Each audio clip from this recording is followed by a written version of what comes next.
Good afternoon. Smart investor స్వాగతం. Stock markets వరుసగా మూడవ సెషన్ నష్టాలు కొనసాగిస్తున్నాయి. 8065 సో 8100 లెవెల్ను కూడా నిలబెట్టుకోలేకపోయింది నిఫ్టీ. 68 పాయింట్ల నష్టంతో ట్రేడ్ అవుతుంది 8066 దగ్గర. సెన్సెక్స్ కూడా 250 పాయింట్లకు పైగా కోల్పోయింది. మిడ్ క్యాప్స్ బాగా అండర్ పెర్ఫామ్ చేస్తున్నాయి. సో ఆల్మోస్ట్ 1:2 నిష్పత్తిలో కనిపిస్తుంది అడ్వాన్స్ డిక్లైన్స్ రేషియో. అండ్ డాలర్తో రూపాయి బలహీనంగా ట్రేడ్ అవుతుంది 64.16 దగ్గర. సో ఆల్ అసెట్ క్లాసెస్లో మనకు నష్టాలు కనిపిస్తున్న సమయం ఇది. బ్యాంక్ నిఫ్టీ 226 పాయింట్లు కోల్పోయింది 17,494 పాయింట్ల స్థాయి దగ్గర ట్రేడ్ అవుతుంది. సో ఆల్ సెక్టర్స్ లాసెస్లో ఉన్నాయి. అండ్ ఒకసారి నిఫ్టీ స్టాక్స్ పరిస్థితి గమనిస్తే నిఫ్టీలో ఎన్ఎండిసి టాప్ లూజర్ 5% నష్టపోయింది. Punjab National Bank, Vedanta, Tata Steel, Sun Pharma, Tata Power, ONGC, Lupin, Tata Motors ఇవన్నీ నష్టాల్లో ఉన్న నిఫ్టీ స్టాక్స్. మిడ్ క్యాప్ స్టాక్స్లో యూనియన్ బ్యాంక్ 6% నష్టపోయింది. ఐషర్ మోటార్స్ ఈ స్టాక్లో ఇవాళ బ్లాక్ డీల్ జరిగింది. వోల్వో ఎగ్జిట్ అవుతోంది జాయింట్ వెంచర్ నుంచి. అంటే జాయింట్ వెంచర్ నుంచి ఎగ్జిట్ కావట్లేదు, తన స్టేక్ను మాత్రం అమ్మేసుకుంటుంది. సో ఐషర్ మోటార్ స్టాక్ ఈ నేపథ్యంలో 5% నష్టంతో 17,239 దగ్గర ట్రేడ్ అవుతుంది ప్రస్తుతం. అలాగే సెయిల్ 5% నష్టపోయింది. Bank of India 4.5%. Bank of India credit రేటింగ్ను Standard and Poor, international rating agency Standard and Poor BBB- నుంచి BB+కు తగ్గించింది.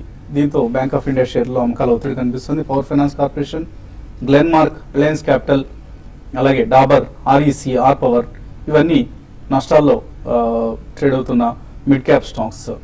అలాగే నిఫ్టీ గెయినర్స్ లిస్ట్ ఒకసారి చూస్తే BPCL 2% లాభంతో కనిపిస్తుంది. విప్రో, ఐడిసిల్డర్, టెక్ మహీంద్రా 1% లాభపడ్డాయి. అల్ట్రాటెక్ సిమెంట్, బాష్, అలాగే Reliance Industries, L&T, Grasim, Axis Bank వీటిలో మనకు లాభాలు కనిపిస్తున్నాయి. అండ్ మిడ్ క్యాప్ స్టాక్స్లో అదాని పోర్ట్స్ రికవర్ అయింది వాళ్ళ నిన్నటి నష్టాల నుంచి 4.5% పెరిగింది. McDowell, Godrej consumer products, Bajaj holdings, Britannia, UPL, container corporation, Cummins India ఇటువంటి స్టాక్స్ అన్ని కూడా స్వల్ప లాభాల్లో ట్రేడ్ అవుతున్నాయి. సో ఆల్ ఇన్ ఆల్ ఒక నష్టాలతో కూడిన trading session, another loss making trading session చూస్తున్నాం. అలాగే కొంత స్టాక్ స్పెసిఫిక్ యాక్షన్ కనిపిస్తుంది. CDR ప్రపోజల్ను విత్డ్రా చేసుకుందన్న వార్తలతో ముఖందులో కొంత లాభాలు కనిపిస్తున్నాయి. 5% లాభంతో ట్రేడ్ అవుతుంది ఈ కౌంటర్. అదర్వైజ్ యాక్టివ్గా ఉన్న మిడ్ క్యాప్ స్టాక్స్లో Eicher Motors, Bank of India, CEAT, Union Bank, Godrej Industries ఇటువంటి స్టాక్స్ కనిపిస్తున్నాయి. ఈ పరిస్థితి గురించి ఎనలిస్ట్ ఏమంటున్నారో అడిగి తెలుసుకుందాం. సో సెన్సెక్స్ నిఫ్టీలకు నష్టాలకు అంతు లేకుండా ఉంది. సో ఎక్కడ బ్రేక్ పడే అవకాశం కనిపిస్తుంది? 4 రోజులుగా ఒక డౌన్ ట్రెండ్ మనం చూస్తున్నాము. 8,500 సమీపం దగ్గర నుంచి ఇప్పుడు టెక్నికల్ గా చూస్తే కనుక 8,000 దగ్గర స్ట్రాంగ్ సపోర్ట్ ఉంది.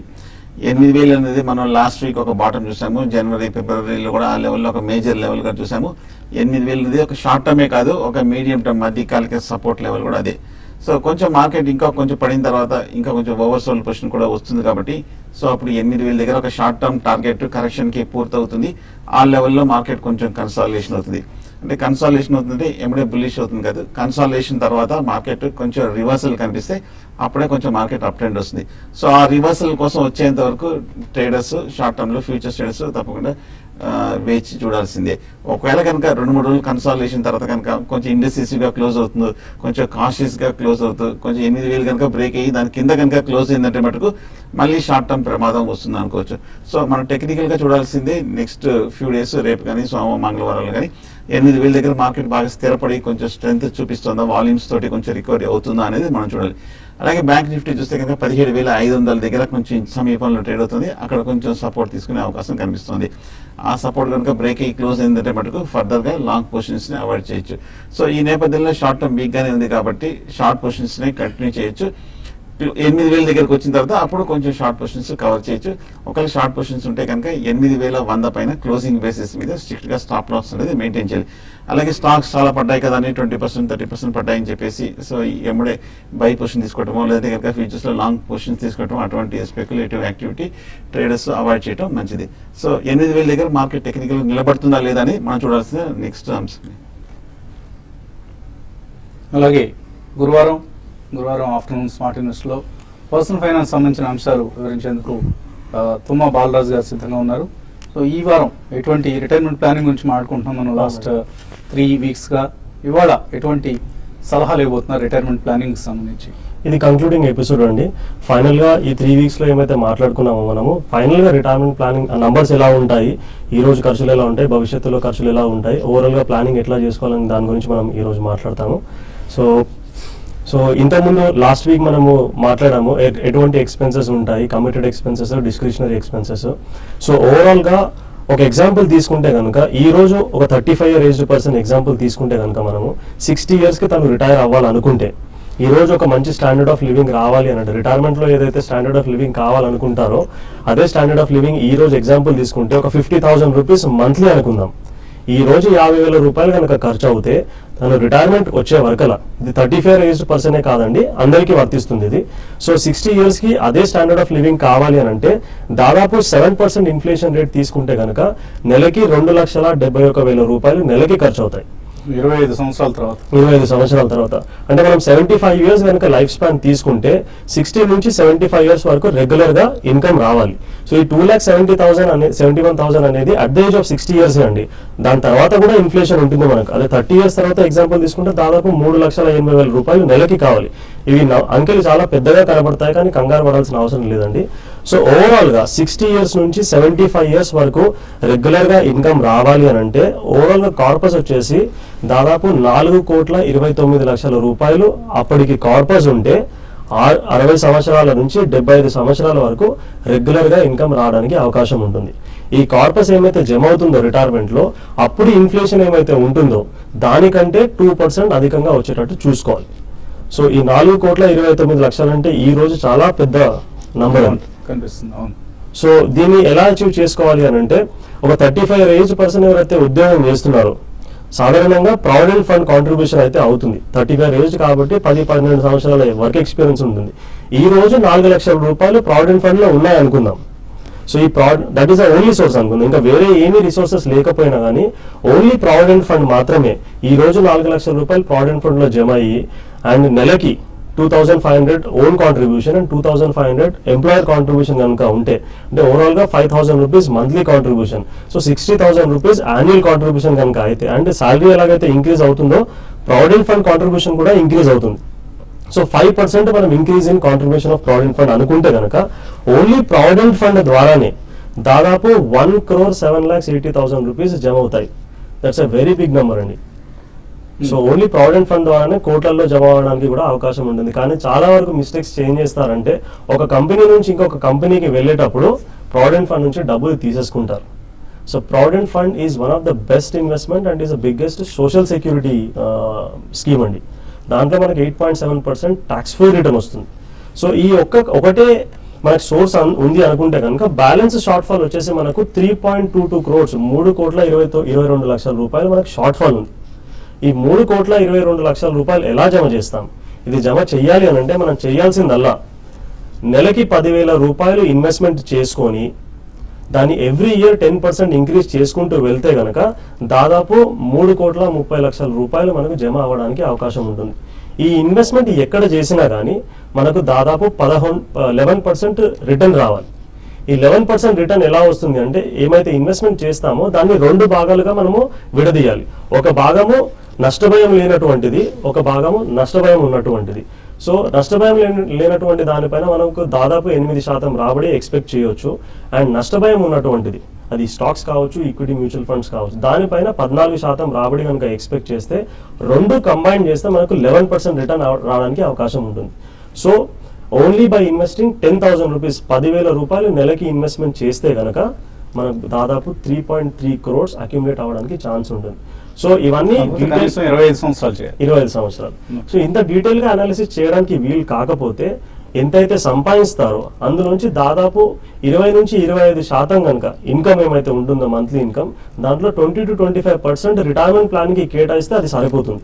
సో ఓవరాల్ గా ఎక్కడ ఇన్వెస్ట్మెంట్ చేసినా కానీ 11 నుంచి 12% వరకు రాబడి వచ్చేటట్టు మన పర్సనల్ ఫైనాన్స్ సమిట్ లో కూడా ఇన్వెస్టర్ సమిట్ లో కూడా అను ఎడ్లూరి ఒక మంచి బ్యూటిఫుల్ ఈక్వేషన్ ఇచ్చారు. Investment income minus expenses equal to investments అని అంటూ ఉంటారు నార్మల్ ఎక్కువ మంది చేసే విధానం ఇది.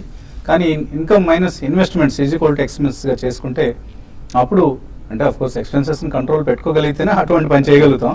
But still that if one can implement that, అంతకంటే కావాల్సిన it will have huge benefits అండి. Yeah. సో అది ఎప్పుడు సాధ్యం అవుతుంది అని అంటే ఎక్స్పెన్సెస్ ఎంత ఉంటాయనేది కూడా తెలియదు. అందుకోసమే మనం బడ్జెటింగ్ అనేది వేసుకోవాలి. బడ్జెటింగ్ వేసుకుంటే నెలకి ఎంత ఖర్చు అవుతుంది అనేది మనకు తెలుస్తుంది. సో రిటైర్మెంట్ ప్లానింగ్ పైన కంగారు పడాల్సిన అవసరం లేదు. సో ఓవరాల్గా ఇన్కమ్ ఏమైతే ఉంటుందో ఒక 20-25% ఇన్వెస్ట్మెంట్ చేసుకుంటే సరిపోతుంది. ముఖ్యంగా పేరెంట్స్ ఎవరైతే ఉంటారో వాళ్ళకు పిల్లల ఎడ్యుకేషన్ ముఖ్యమా, రిటైర్మెంట్ ప్లానింగ్ ముఖ్యమా అంటే పిల్లల ఎడ్యుకేషన్ ముఖ్యమంటారు. సో ఫస్ట్ ఇంపార్టెన్స్ ఇవ్వాల్సింది రిటైర్మెంట్ ప్లానింగ్ అండి, దాని తర్వాతే చిల్డ్రన్స్ ఎడ్యుకేషన్. సో ఎట్టి పరిస్థితుల్లోనూ మనం రిటైర్మెంట్ ప్లానింగ్ని నెగ్లెక్ట్ చేయడానికి వీల్లేదు.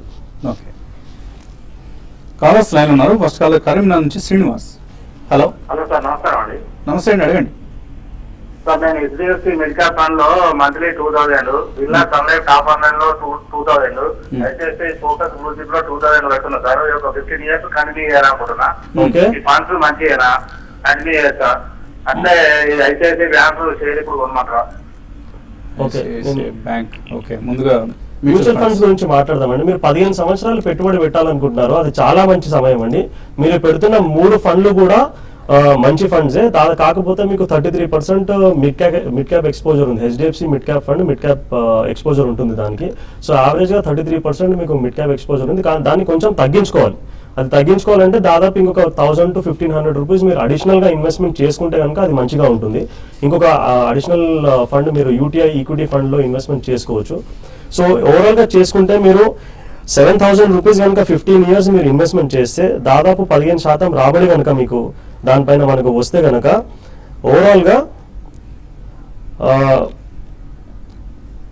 39,96,000 రూపీస్ అక్యుములేట్ అవడానికి ఛాన్స్ ఉంటుందండి. ఎంత వ్యవధి, ఎంత కాలం? 15 years లో 15 సంవత్సరాలు చేయాలి. 7,000 రూపీస్ పర్ మంత్ 15 years కనుక మీరు చేస్తే 39,96,000 రూపీస్ జమ అవ్వడానికి అవకాశం ఉంటుంది. ఇది మీకు ఎక్కువగా అనిపించవచ్చు, ఈ డబ్బులు ఎక్కువగా అనిపించవచ్చు, మీ భవిష్యత్ అవసరాలకి ఇది సరిపోదు. వీలైనప్పుడు మీ సంపాదన ఇంక్రీజ్ అయినప్పుడు మీ ఇన్వెస్ట్మెంట్స్ కూడా ఇంక్రీజ్ చేసుకోవడానికి ప్రయత్నించండి. సో ఇందాక అనుకున్నట్లుగా కనీసం రిటైర్మెంట్ సమయానికి 3 కోట్ల రూపాయల ఫండ్ ఉంటే తప్ప మనుగడ సాగించలేని పరిస్థితి ఉంటుంది. ఇన్ఫ్లేషన్ ప్రధానంగా మన ఎక్స్పెన్సెస్ను పెంచేస్తూ ఉంటుంది, అలాగే మనకున్న ఆదాయాన్ని కరిగించి వేస్తూ ఉంటుంది. సో ఈ 2 అంశాలను దృష్టిలో ఉంచుకోండి. మహబూబ్ నగర్ నుంచి రాఘవేంద్ర లైన్ ఉన్నారు. హలో సార్ నమస్తే సార్. నమస్తే అండి, అడగండి. సార్ KBIT 104, శశికోట 33, ఫెడరల్ బ్యాంక్ 148 తీసుకున్నాం సార్. ఇది ఉంచాలా, ఎగ్జిట్ కావాలా? ఇంకొకటి సార్, నేను Franklin Templeton smaller cap fund లో మ్యూచువల్ ఫండ్ లో 2000 కడుతున్నా ఇప్పుడు. సో బాగుంటుందా, ఇంకేమైనా వేరే చేంజ్ చేయమంటారా? Very good. మన ఈక్విటీ ఇన్వెస్టర్స్ అందరూ కూడా చక్కగా మ్యూచువల్ ఫండ్స్ లో కూడా SIPలు అలాగే ఇన్వెస్ట్మెంట్స్ చేస్తున్నారు. మంచి అలవాట్లు TV5 కార్యక్రమాల ద్వారా నాకు నా అనుమానం ఏంటంటే మీరు అందరూ TV5 చూసిన తర్వాత ఇవి చేస్తున్నారండి. So thank you for that. And Franklin temple small cap fund ఎలా పెర్ఫామ్ చేస్తుంది? సో స్మాల్ క్యాప్ ఫండ్ మంచిగా పర్ఫామ్ చేస్తుందండి. కాకపోతే ఒకటే ఫండ్ లో పెట్టుబడి పెట్టుకోకూడదు. సో ఉన్న అమౌంట్ మొత్తం small and mid cap fund లోనే మీరు చేస్తున్నారు. సో ఇంకా ఇంక్రీజ్ చేసుకుంటే మంచిదండి. ఓవరాల్ గా మనకు small and mid cap exposure మొత్తంగా ఒక 20 to 25% ఉంటే సరిపోతుంది. ఉన్నది మొత్తం అందులో పెడితే ఏమవుతుంది అని అంటే మార్కెట్ చాలా వాలటైల్ ఉన్నప్పుడు మనకు లాభాలు కూడా మంచిగా రావడానికి అవకాశం ఉంటుంది, అట్లా ఆ విధంగా నష్టాలు కూడా రావడానికి అవకాశం ఉంటుంది. సో అందుకోసమే భవిష్యత్తులో మీరు ఇంకా అధికంగా అమౌంట్ ఇన్వెస్ట్మెంట్ చేయగలిగితే ఇంకొక 4 మంచి diversified large cap diversified funds లో మీరు ఇన్వెస్ట్మెంట్ చేసుకోండి. అది కంటిన్యూ చేసుకోవచ్చు. KPIT ఫెడరల్ బ్యాంక్ పరిస్థితి KPIT చూస్తే కనుక 220 రూపాయల నుంచి బాగా పట్టడం చూసాము. కాకపోతే కరెంట్ రేటు 100 రూపాయల దగ్గర కొంచెం టెక్నికల్ గా ఓవర్ సోల్డ్ పొజిషన్ లో ఉంది. IT స్టాక్స్ అన్ని కూడా రికవర్ అవుతాయి కనుక ఇక్కడ నుంచి KPIT కూడా బులిష్ గా ఉండే అవకాశం ఉంది. ఫార్చునేట్ గా మీరు బాగా లో ప్రైస్ లోనే తీసుకున్నారు, రీసెంట్ సపోర్ట్ దగ్గర తీసుకున్నారు, ప్రస్తుతం హోల్డ్ చేయండి. ఇక్కడ నుంచి పెద్ద డౌన్ సైడ్ రిస్క్ లేదు. ఫెడరల్ బ్యాంక్ కూడా మనం చూసాము లాస్ట్ ఒక ఫ్యూ మంత్స్ గా బాగా పెరుగుతూ వచ్చింది, మోర్ దెన్ డబుల్ అయ్యి 150 రూపాయల దగ్గర కొంచెం రెసిస్టెన్స్ తీసుకొని లాస్ట్ 1 or 2 months గా మార్కెట్ రియాక్షన్ తో పాటు రియాక్షన్ చూస్తున్నాం. బట్ కానీ బ్యాంకింగ్ సెక్టర్ చూస్తే కనుక చాలా స్ట్రాంగ్ గానే కనిపిస్తుంది. కొంచెం అప్పర్ రేంజ్ లోనే కొంచెం ట్రేడ్ అవుతుంది, బాగా స్ట్రాంగ్ సపోర్ట్ కూడా కనిపిస్తుంది. హోల్డ్ చేయండి ఫెడరల్ బ్యాంక్. మరిన్ని కాల్స్ అండ్ మెయిల్స్ తీసుకునే ముందు కాసేపు ప్రకటనలు.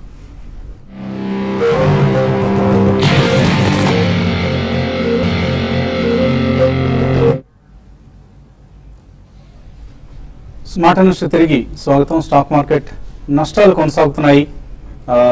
అడ్వాన్స్ డిక్లైన్స్ రేషియో చూస్తే ఆల్మోస్ట్ 1:2 నిష్పత్తిలో కనిపిస్తుంది. సో మిడ్ క్యాప్స్లో ఎక్కువ నష్టాలు ఇవాళ కూడా కొనసాగుతున్నాయి. నిన్న మనం చూసిన డే ట్రేడింగ్ కంపెనీస్లో ఉన్న నష్టాలు ఇవాళ కూడా కొనసాగుతున్నాయి. లైక్ జేపీ అసోసియేట్స్ కావచ్చు, యూనిటెక్ కావచ్చు, ఇటువంటి స్టాక్స్లో. తర్వాత కలర్ లైన్ ఉన్నారు రమేష్ హైదరాబాద్ నుంచి. హలో, నమస్కారం అండి. నమస్తే అండి, అడగండి. సార్ ఇందాక మీరు టీవీ5 చూస్తేనే ఎన్ని చేస్తున్నట్టు అని అనుమానం ఉంది కదా, 200% కరెక్ట్ అండి. మీ వల్లే మా ఇన్వెస్ట్మెంట్స్ అన్ని బాగున్నాయి సార్. తర్వాత నేను బాదాస్ గారిని క్వశ్చన్ అడగాలన్నానండి. చెప్పండి. నా దగ్గర మ్యూచువల్ ఫండ్స్ 2.5 years నుంచి చేస్తున్నానండి. ఓకే. నేను కూడా లార్జ్ క్యాప్ గురించి అడగాలనుకున్నానండి. చెప్పండి. లార్జ్ క్యాప్ లో నా దగ్గర డిఎస్పీ బ్లాక్ రాక్ 200 ఒకటి ఉంది. ఓకే.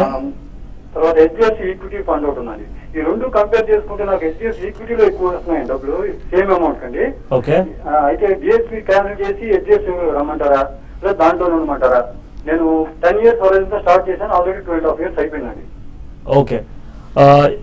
హెచ్డిఎఫ్సి ఈక్విటీ ఫండ్ ఒక టైంలో స్టార్ పర్ఫార్మర్ అండి. సో యాక్చువల్లీ లాస్ట్ 2 years లో పర్ఫార్మెన్స్ కొద్దిగా డౌన్ అయింది. అండ్ డిఎస్పీ బ్లాక్ రాక్ కూడా లాస్ట్ 3.5 years నుంచి ఫండ్స్ కొద్దిగా మంచిగా పర్ఫామ్ చేయట్లేదు. మీరు రెండింటి నుంచి బయటికి వస్తే మంచిదండి. రెండింటి నుంచి బయటికి వచ్చేసేసి మీరు వేరే ఫండ్స్లో ఇన్వెస్ట్మెంట్ చేసుకోండి. So Birla sun life equity fund, ICICI prudential, focus blue chip, ఈ రెండింటిలో మీరు ఇన్వెస్ట్మెంట్ చేసుకుంటే సరిపోతుంది. ఇంకా ఈ 2 ఫండ్సే కాదండి, ఇంకా మీరు మ్యూచువల్ ఫండ్ పోర్ట్ఫోలియో బిల్డప్ చేసుకోవాలి. అడిషనల్గా ఇన్వెస్ట్మెంట్ చేయదలుచుకుంటే ఇంకొక 3 fundsలో ఇన్వెస్ట్మెంట్ చేసుకోవాల్సిన అవసరం ఉంటుంది మీకు. ఓకే. తర్వాత కలర్ వరంగల్ నుంచి దిలీప్ లైన్ ఉన్నారు. Hello, hello sir. అడగండి దిలీప్. సార్ యాక్చువల్లీ నేను బిజినెస్ మ్యాన్ అండి. మామూలుగా ఎంప్లాయీస్ కి అయితే ప్రావిడెంట్ ఫండ్ ఆప్షన్ ఉంటుంది ఫ్యూచర్ ఇన్వెస్ట్మెంట్ కోసం. అవునండి. మరి మాకు ఎలా అండి? నా ఏజ్ 30 అండి. నేను ఫ్యూచర్ ఇన్వెస్ట్మెంట్ కోసం ఎలా అప్లై చేసుకోమంటారు? ఓకే. సో ఉద్యోగం చేసే వాళ్ళకు ఎంప్లాయీ ప్రావిడెంట్ ఫండ్ ఆప్షన్ ఉంటుంది. అట్లాగే అన్ఆర్గనైజ్డ్ సెక్టర్ వాళ్ళకి మంచి స్కీమ్ ఉందండి, పబ్లిక్ ప్రావిడెంట్ ఫండ్. ఇది పోస్ట్ ఆఫీస్ స్కీమ్ అండి. మీరు పోస్ట్ ఆఫీస్లో కానీ చాలా వరకు బ్యాంక్స్లో కూడా ఈ స్కీమ్ ఓపెన్ చేసుకోవచ్చు. దీనిపైన 8.7% ప్రస్తుతం ఉన్న రిటర్న్ అండి. ఎంప్లాయీ ప్రావిడెంట్ ఫండ్ పైన కూడా 8.7% రిటర్న్ ఉంది. ఈ 2 స్కీమ్స్ కూడా ట్యాక్స్ ఫ్రీ రిటర్న్ అండి ఈ రెండింటి పైన. సో ఇది 15 year లాకిన్ పీరియడ్ ఉంటుంది. And minimum 500 rupees in a year investment చేసుకోవాలి. మీరు 500 rupees ఇన్వెస్ట్మెంట్ చేసుకోవాలి. అండ్ మాక్సిమం వచ్చేసి 1.5 lakhs ఇందులో ఇన్వెస్ట్మెంట్ చేసుకోవచ్చు. మీకు వీలైనప్పుడు ఎంతైనా ఇన్వెస్ట్మెంట్ చేసుకోవచ్చు. Maximum 12 installments in a year investment చేసుకోవాలి. ఒక ముఖ్యమైన విషయం గమనించాల్సింది ఏంటంటే, ఎప్పుడైతే ఇన్వెస్ట్మెంట్ చేయాలనుకుంటారో 5th date లోపల, 1st నుంచి 5th లోపల ఇన్వెస్ట్మెంట్ చేసుకోవాలి. 5th తర్వాత మీరు ఇన్వెస్ట్మెంట్ చేస్తే ఆ మంత్కి ఇంట్రెస్ట్ అక్యుములేట్ అవ్వదు, యాడ్ అవ్వదు. అందుకోసమే 1st నుంచి 5th మధ్యలో మీరు ఇన్వెస్ట్మెంట్ చేసుకోవాలి. 15 year లాకింగ్ పీరియడ్ ఉంటుంది దీనికి. దాని తర్వాత ఎక్స్టెన్షన్ కూడా కావాలంటే చేసుకోవచ్చు. ఎంప్లాయీస్కి అయితే శాలరీ నుంచి డిడక్ట్ అవుతుంది కాబట్టి ఈజీగా వాళ్ళకి తెలియకుండా జరిగిపోతూ ఉంటుంది. పీపీఎఫ్లో ఏంటంటే మనకే డిసిప్లిన్ ఉండాలండి. తప్పనిసరిగా మనం వెళ్ళి ఇన్వెస్ట్ చేయాలి. ఈ యొక్క ఈసీఎస్ కూడా పెట్టుకోవచ్చు అనుకుంటాను. పీపీఎఫ్ బ్యాంక్ ద్వారా చేసుకుంటే బ్యాంక్ ద్వారా చేసుకోవచ్చు. స్టాండింగ్ ఇన్స్ట్రక్షన్ ఇవ్వచ్చు. స్టాండింగ్ ఇన్స్ట్రక్షన్ ఇచ్చేస్తే బెటర్ అండి. మనకి డిసిప్లిన్ ఉండదు, మర్చిపోతాము, నిర్లక్ష్యం చేస్తామన్న అనుమానాలు ఉంటాయి. లాస్ట్ కాలర్ నెల్లూరు నుంచి సంజయ్ రెడ్డి. హలో, హలో నమస్తే అండి. నమస్తే అండి, అడగండి. సుందరరాజ గారిని అడగాలండి. అదాని ఇన్స్టిట్యూట్ 127 లో బై చేశానండి. 127లో కొన్నారట అదాని ఎంటర్ప్రైజెస్. ఏం చేయాలి ఇప్పుడు? బాగా ఫాల్ తర్వాత రీసెంట్ గా నిన్ననే మీరు తీసుకున్నారండి అదాని ఎంటర్ప్రైజెస్. ప్రస్తుతానికి ఇది హోల్డ్ చేయండి. ఇక్కడ నుంచి ఒక రీబౌండ్ కూడా వచ్చే అవకాశం కనిపిస్తుంది. మీకు న్యూస్ కూడా మీరు ఫాలో అయ్యి ఉంటారు. పాజిటివ్ గా కొంచెం డెవలప్ అయ్యే అవకాశం కనిపిస్తుంది. హోల్డ్ చేయండి. ప్రస్తుతం పెద్ద డౌన్ సైడ్ రిస్క్ లేదనిపిస్తుంది ఈ లెవెల్ నుంచి. మీరు ఎంతకాలం హోల్డ్ చేయాలనుకునేది ఒకసారి స్పష్టంగా చెప్పలేదు. But at least hold it for 1 to 2 years అండి. డెఫినెట్లీ మంచి రిటర్న్సే వస్తాయి. జాఫర్ బాషా మెయిల్ పంపించారు. నిఫ్టీ 7950 పుట్ ఆప్షన్ తీస్తున్నారు 65 రూపాయలు. షార్ట్ సెల్ చేశారు. ఏం చేయాలి అంటే నిఫ్టీ పుట్ రాశారు ఆయన. పుట్ రాశారంటే కనుక మీరు ట్రెండ్ అగేన్స్ట్కి వెళ్ళారండి. పుట్ రాశారంటే మీరు నాట్ బేరిష్ అని అర్థము. కొంచెం లాస్ట్లో ఉండేటారు. నా ఉద్దేశం కొంచెం లాస్ట్లో ఉండేటారు. కొంచెం క్లోజ్ చేసేయటం మంచిది. వెంకట్ మార్నింగ్ కూడా మీరు 2 లక్షల రూపాయలు ఇన్వెస్ట్ చేస్తా ఉన్నారు. పూటకి 2 లక్షలు చొప్పున చేస్తే చాలా చేయాల్సి వస్తుందండి. ఎన్సీసీ 115 రూపాయల్లో కొన్నారు. ఏ మురుగన్. ఏం చేయాలి ఇప్పుడు? రీసెంట్ హైలో తీసుకున్నారండి. ఎందుకంటే ఆల్రెడీ టెక్నికల్ గా ఓవర్ బాటిల్ ఉంది. నా ఉద్దేశం ఈ డిప్ లో వచ్చిన తర్వాత ఒక మంచి ఆపర్చునిటీ వస్తుంది కాబట్టి కొంచెం వీలుంటే ఫర్దర్ గా మీరు బై చేస్తే యావరేజింగ్ ప్రైస్ బాగా మీకు తగ్గుతుంది కూడా. కొంచెం వీలుంటే యావరేజ్ చేయొచ్చు డిప్ లో. రాజు కుమార్ అడుగుతున్నారు. డీబీ రియల్టీ కొన్నారట 73 రూపాయల్లో. అలాగే ఐసిఐసిఐ బ్యాంక్ 323లో కొన్నారు. Holder exit.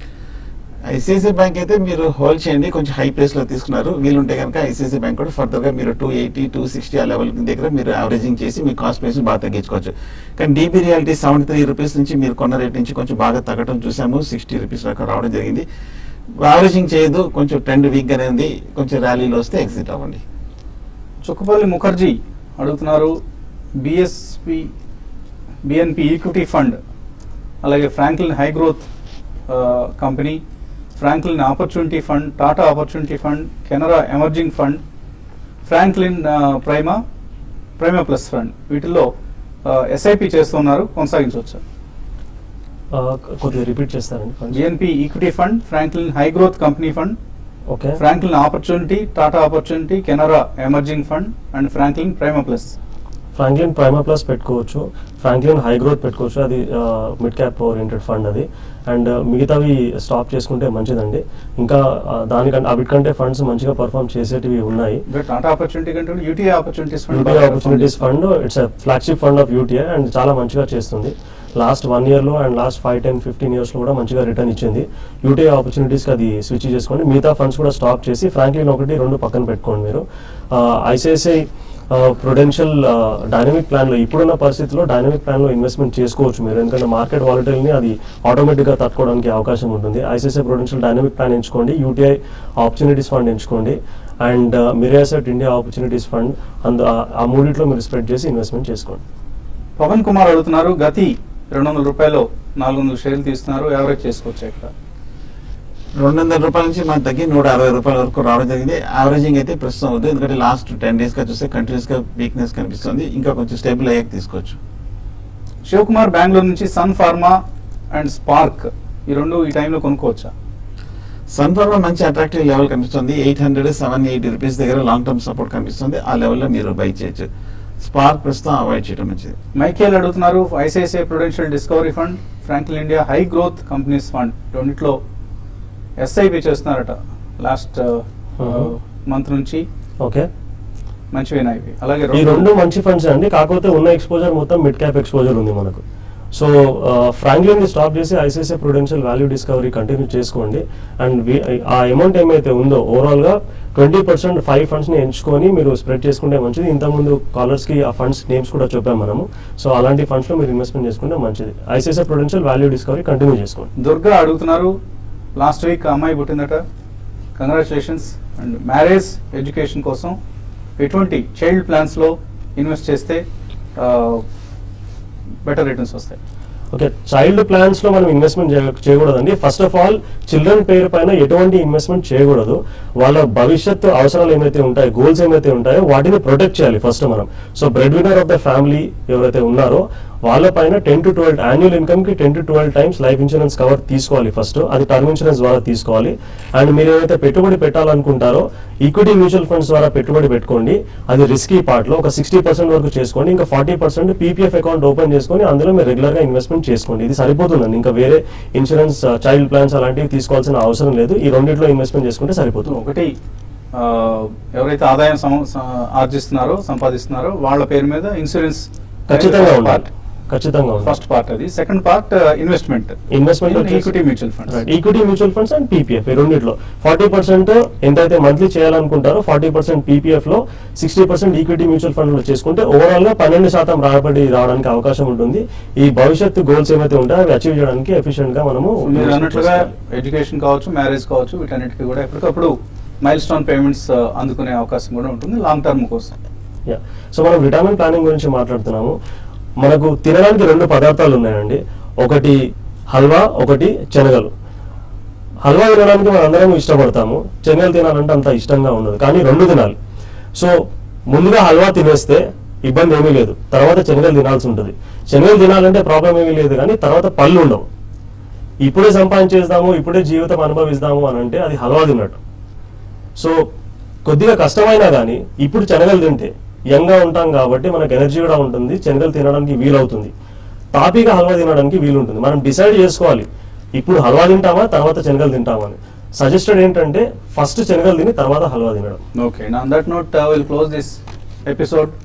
ఇది ఇవాల్టి స్మార్ట్ ఇన్వెస్టర్. రేపు పొద్దున బిజినెస్ బ్రేక్ఫాస్ట్ మళ్ళీ కలుద్దాం.